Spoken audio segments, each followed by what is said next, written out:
बिस्मिल्लाहिर्रहमानिर्रहीम। अस्सलाम वालेकुम नाजरीन, बुराक डिजिटल में खुश आमदीद। मैं हूँ आपकी मेज़बान हिज़्बा बलोच। नाज़रीन, आज हम BLA की दहशतगर्दी, सिक्योरिटी फोर्सेस की दो टोक वार्निंग, अंदरूनी साजिशें और इनके सहूलतकारों के किरदार पर बात करेंगे। और इस वक्त स्टूडियो में हमारे साथ मौजूद है सलमा खान। आइए इनसे गुफ्तगू का आगाज़ करते हैं। अस्सलाम वालेकुम सलमा खान। सलमा खान, आप ये बताइएगा कि BLA के दहशतगर्द हमले में 7 नौजवान शहीद हुए। क्या रियासत अब इन दहशतगर्दों और इनके सहूलतकारों से भरपूर हिसाब लेगी? बिस्मिल्लाहिर्रहमानिर्रहीम। इंतहाई अफसोसनाक वाक़या था कि जब 31 और 31 जनवरी की सुबह को इन्होंने बलूचिस्तान के मुख्तलिफ 12 मकामात पे हमले किए, जिसमें इन्होंने ये 7 फ़ौजी एहलकारों को अपने साथ लेके मुग़वी बना के लेके चले गए। और मुग़वी बनाने के बाद इन्होंने एक डेडलाइन दी कि 7 दिन तक आप लोगों ने हमारे मुतालबात मानने और हम उनको आपके जितने भी सिक्योरिटी फोर्सेस के बंदे हैं वो आपके हवाले कर देंगे।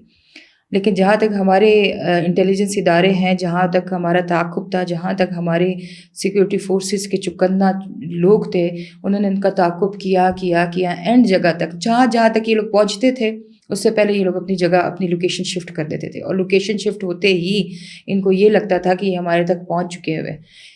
गैर मुसद्दिका न्यूज़ के मुताबिक ये था कि इनको अफ़गानिस्तान तक शिफ्ट कर दिया गया था, जहाँ पे उनके सबसे बड़ी जो डिमांड थी, ये जो BLA की तरफ से थी, वो ये थी कि इनके जो सियासी लोग हैं, देखिए आप सियासत के लिबादे में आके, सियासी चेहरे में आके ये लोग किस तरह से अपनी बातें मनवा सकते हैं। इन्होंने कहा था कि मारंग लांगो जो जेल में है, या उसके साथ जितने भी सियासी लीडर्स जो जेल में मौजूद हैं, उनकी रिहाई यकीनी बनाई जाए।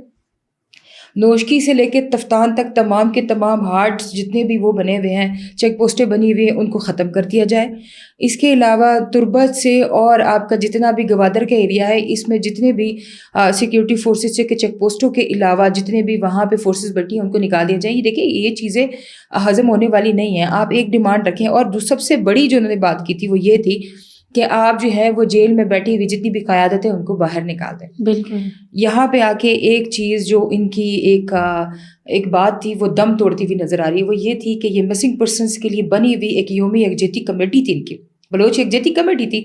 आप उस कमेटी के मेंबरान को कैसे BLA के साथ जोड़ें? गठजोड़ तो सामने नज़र आ रहा है। बिल्कुल। आप किस तरह से ये कह रहे हैं कि आप मारंग लांगो को और उनके साथियों को वहाँ से रिहा करें, हम आपके साथ मुग़वी बंदे दे देंगे। यहाँ पे आके मैं बड़े फ़ख्र के साथ ये बोल सकती हूँ कि हमारे इंटेलिजेंस इदारों ने या हमारे सिक्योरिटी इदारों ने बिल्कुल सही बंदे को पकड़ा है और सही बंदे को अंदर रखा है। उसकी वजह यह है कि देखें, आप हमारे बेगुनाह उसको नौजवानों को ले जाके उनको शहीद कर रहे हैं, और बाद में हमारे सिक्योरिटी इदारों ने उनको दो टोक पैगाम दिया है कि उनके खून के एक एक कतरे का जवाब आपसे लिया जाएगा। और अब देखिएगा कि गज़ब लिल हक़ स्टार्ट इन पे होगी, और गज़ब की तरह पड़ेगी, इन पे गज़ब बन के आएगा, और हक़ की बात हक़ तक ही पहुँचेगी। जहाँ तक बात यह है कि इन्होंने हज़ारों किलोमीटर की संगलाख पहाड़ियों में लोगों को रखा, जहाँ तक ताक़ुब करते गए। आप देखें वहाँ पे ट्रैकिंग हो गया, ताक़ुब हो गया, सर्च ऑपरेशंस हो गए, लोगों को 100 से ज़ायद मुश्तबा अफराद को जो सहूलतकारी में मुलव्वस थे उनको गिरफ़्तार भी किया गया इस गज़ब लिल हक़ ऑपरेशन के दौरान, और इन्हीं 7 सिक्योरिटी फोर्सेस को बाजियाब कराने के लिए। लेकिन इंटेलिजेंस इदारे यहाँ पे फेल नहीं हुए। मनगढ़ंत बातें या इनकी अपनी जो सोच है, शेख चली का पुलाव ये लोग बना रहे होते हैं कि इनको बलोच लिबरेशन की अदालत ने जो है सजाए मौत दे दी है, तो आप लोग भी सजा के पंधे के लिए तैयार हो जाएं। अब आप देखिए आप लोगों को कैसे हम चौराहों पे लटकाते हैं, किस तरह से हमारी फोर्सेस आप लोगों का बरगुदा निकालती हैं, किस तरह से आप लोगों की जो है ना वो नस्लें तबाह होंगी। और आप लोगों ने जिस तरह से पाकिस्तान की फोर्स के साथ किया ना, इसका जवाब बहुत जल्द इनको मिलने वाला है इंशाल्लाह। सलमा खान, आप ये बताइएगा कि सिक्योरिटी फोर्सेस ने ये वाज़ा कर दिया कि कातिलों से किसी किस्म की बातचीत नहीं होगी, तो क्या ये दहशतगर्दी के खात्मे के लिए आखिरी वार्निंग है? बिल्कुल है। देखिए अफ़गानिस्तान ने सीज़ फायर की रिक्वेस्ट कर दी, और बार बार ये रिक्वेस्ट किए जा रहे हैं कि हम टेबल टॉक पे आ रहे हैं, पाकिस्तान ने मुज़ाकरात कैंसिल कर दिए। इसी तरह से ईरान के लिए भी जो है वो अमेरिका कह रहा है कि आप सीज़ फायर करें और आप आ जाए टेबल टॉक पे, तो ईरान ने भी मना कर दिया। देखिए दो टोक जवाब दुश्मन को दुश्मन के ही घर में जाके देना, और दुश्मन को दुश्मन की तरह ही ट्रीट करना ही आपके हर मसले का हल है। हम जहाँ पे दोस्ती का हाथ बढ़ा चुके थे, जहाँ पे हमने इनके साथ अच्छे से, कहाँ तक पाकिस्तान जो है वो अपनी सालमियत और अपने दिफा की जंग के लिए अपने दुश्मनों को अपने गले लगाता रहेगा। दुश्मन है, मार दो, काट दो, ख़त्म कर दो, एक ही दफ़ा सफ़ा हस्ती से मिटा दो, ताकि आइंदा आपका दुश्मन सर भी उठाए तो उसको डर लगे कि पाकिस्तान का हमेशा का बंदा जो है ना वो आपके लिए हमेशा के लिए आपको ख़त्म कर देगा। ये चीज़ इतने आराम से हज़म होने वाली नहीं है। सलमा खान, आप ये बताइएगा कि ईरानी सुप्रीम लीडर आयतुल्ला को काफ़ी टाइम से निशाना बनाया जा रहा था, तो इस पर आप क्या कहेंगे? देखिए, बहुत ही फ़िक्र करने वाली बात यह है कि ईरान जो है एक मुस्तहकम मुल्क है और एक कह सकते हैं कि एक ऐसा पावरफुल मुल्क है जिसने इसराइल को जवाब दिया। आयतुल्लाह ख़ामनेई के ख़िलाफ़ जो था, इनकी इंटेलिजेंस काफ़ी सालों से चल रही थी और ये इनकी इंटेलिजेंस जो अमेरिका या इसराइल की थी वो उनके उसी मुल्क में ही मौजूद थी। अब आपका जब तेहरान में हमला होता है और उसकी ही रॉयल पैलेस पे जहाँ पे उनकी रहाइश है उसी जगह पे होता है, इसका मतलब यह है कि उनकी जगह का लोकेशन का होना, इसकी वहाँ पे मौजूदगी का होना, इसकी उसी जगह को टारगेट करना जहाँ पे वो मौजूद है, तो इसका मतलब यह है कि इसके खिलाफ ये इस मुल्क को बदअमन करने के खिलाफ, और यही चीज़ अभी पाकिस्तान में भी हो रही है। पाकिस्तान में जितने भी बड़े लीडर्स बैठे हैं, सुप्रीम लीडर्स बैठे हैं या जितने भी हमारी क़यादतें बैठी हैं, उनके खिलाफ बहुत बड़े लेवल पे जो है इंटेलिजेंस बेस्ड इनकी वो कार्रवाइयाँ हो रही होती हैं। और ये इस बात का पक्का सबूत है कि आयतुल्लाह ख़ामनेई को जो है वो इंटेलिजेंस बेस्ड ही ऑपरेशन में मारा गया, वरना उसकी लोकेशन का, उसकी जगह तक इनका पहुँचना मुमकिन नहीं था। वहाँ पर ये कार्रवाइयाँ बहुत पहले से शुरू हो चुकी हुई थी। बिल्कुल। सलमा खान, आप ये बताइएगा कि भारतीय कांग्रेस पार्टी की सदर सोनिया गांधी का कहना है कि भारत ने इसराइल की हिमायत करके सिफारती खुदमुख्तारी कुर्बान कर दी, तो क्या इस वक्त मोदी हुकूमत दबाव का शिकार है? देखिए, सोनिया गांधी अपने तरीके से अगर देखा जाए तो उसने कभी भी इस तरह की वो कहते हैं मुनाफकत वाली सोच नहीं रखी हुई थी। ये मोदी सरकार की मुनाफकत यहाँ पे बिल्कुल खुल के सामने आ रही है। वो है ही मुनाफिक बंदा और करेगा भी मुनाफकत। अब देखिए उसकी मुनाफकत यहाँ पे खुल के आ रही है। कहीं पे आप अब इसराइल का आपने हाथ पकड़ लिया है और एक मुस्लिम मुमलिकत पे आप हमला करवा के कह रहे हैं ईरान पे कि अभी आप और करें।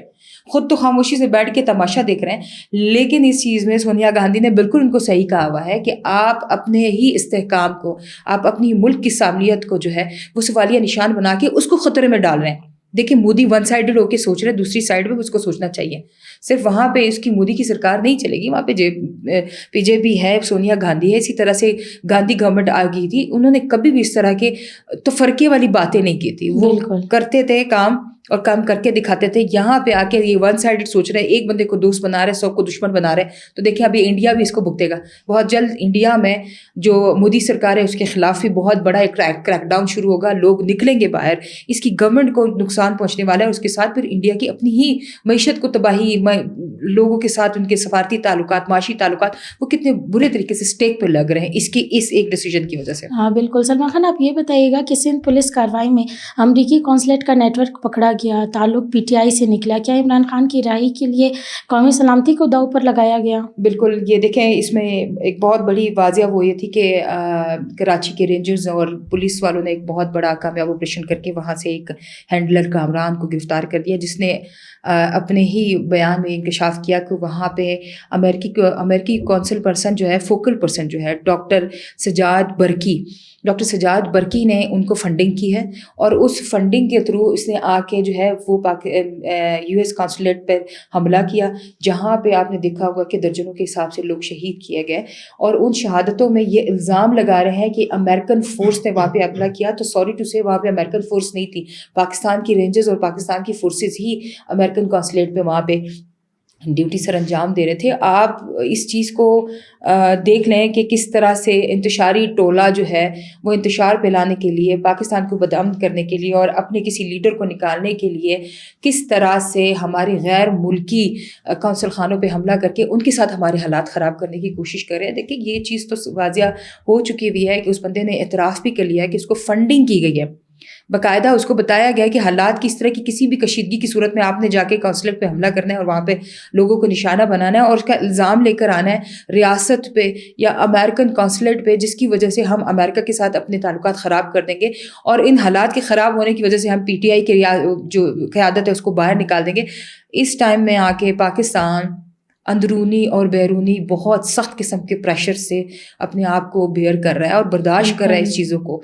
अब देखें, इस टाइम में पीटीआई को होश के नाखून लेने चाहिए। पाकिस्तान अंदरूनी तौर पे भी बहुत ज़्यादा प्रेशर में है और बैरूनी तौर पे आप देख रहे हैं कि अभी रिसेंटली चाबहार पे भी इन्होंने बमबारी की है इसराइल ने। चाबहार बिल्कुल आपका ऐसे समझे कि ईरान का बॉर्डर है और ईरान का बॉर्डर वो है जहाँ पे आपका बलूचिस्तान का बिल्कुल सिरा लग रहा है। यहाँ पे हमला करने का मतलब यह है कि बलूचिस्तान में हम दहशतगर्दों को बिल्कुल फ्री हैंड दे देंगे, आए जाएं बलूचिस्तान में जो कर सकते करें। यहाँ पे आके अब इसराइल की तरफ से बमबारी करना, پھر ہم افغانستان کے ساتھ بھی ایک جنگ کی حالت میں ہیں. اس کے علاوہ ہم بار بار اپنے عوام سے یہ گزارش کرتے ہیں کہ پرامن رہیں.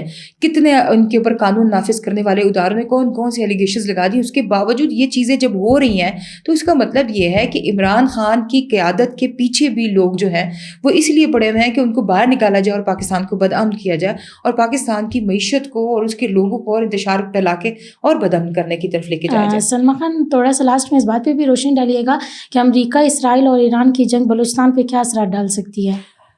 دیکھیے، سب سے پہلے تو ہم یہی بات ابھی ڈسکس کر چکے ہوئے ہیں کہ چابہار پہ انہوں نے وہ کیا. چابہار جو ہے وہ بالکل بارڈر لائن ہے پاکستان اور ایران کی. اگر وہاں تک یہ لوگ پہنچ چکے ہوئے ہیں تو کیا اگلا ہدف پاکستان نہیں ہوگا؟ کیا اگلا ہدف بلوچستان کا کوئی بارڈر نہیں ہوگا؟ چابہار وہ نہری یا سمندری علاقہ ہے جہاں سے ان کی ڈیزل اور پیٹرول کی جو ہے وہ کشتیاں آتی ہیں جاتی ہیں اور وہیں سے ایران سے اس کی ترسیل ہوتی رہتی ہے. اب امریکہ کا بیڑا تو غرق نہیں ہو رہا. وہ جو ان کا بیڑا آ رہا ہے، امریکہ کا بیڑا سمندری اس میں جو آ رہا ہے وہ تو غرق نہیں ہو رہا، لیکن اس کے ساتھ ساتھ دیکھیں معیشت کو بھی بری طرح نقصان پہنچایا جا رہا ہے. دوسری بات یہ ہے کہ اگر اس بارڈر پہ حملہ کر دیا جاتا ہے تو BLA کے جو بھی سرگنا، جو بھی کارندے، جو بھی لوگ افغانستان میں روپوش ہو کے بیٹھے ہوئے ان کے لیے راستہ کھل جائے گا، وہ ایزی ایکسیس ہو جائے گا اور مزید بلوچستان میں حالات خراب ہونے کی اندیشہ ہو بھی سکتا ہے اور ہو رہا ہے، کیونکہ یہ بہت بڑا ایک الارمنگ پوزیشن ہے پاکستان کے لیے کہ ان کو آ کے یہاں پہ شٹ اپ کال کر دی جائے، یہاں پہ ان کو روک دیا جائے کہ اس کے بعد چابہار ہو، تفتان بارڈر ہو یا ایران کا وہ بارڈر جہاں پاکستان کے ساتھ لنک ہے، یہاں پہ کوئی بھی اگر ان کی طرف سے حملہ کیا گیا تو پاکستان پھر اپنے دفاع کا حق رکھتا ہے، پاکستان حملہ کرے گا پھر. بالکل، بہت شکریہ سلما خان آپ کا وقت دینے کے لیے. ناظرین، اداروں کو للکار کر قانون کو تماشا بنا کر کوئی مظلوم نہیں ہوتا. ریاست کمزور نہیں ہوتی، کمزور وہ سوچ ہوتی ہے جو دشمن کے اشاروں پر ناچتی ہے. ریاست سب کچھ دیکھ رہی ہے، عوام سب کچھ سمجھ چکی ہے اور ان کا انجام تاریخ خود لکھے گی. تو ناظرین، آج کے پوڈ کاسٹ سے اجازت چاہوں گی. اللہ حافظ.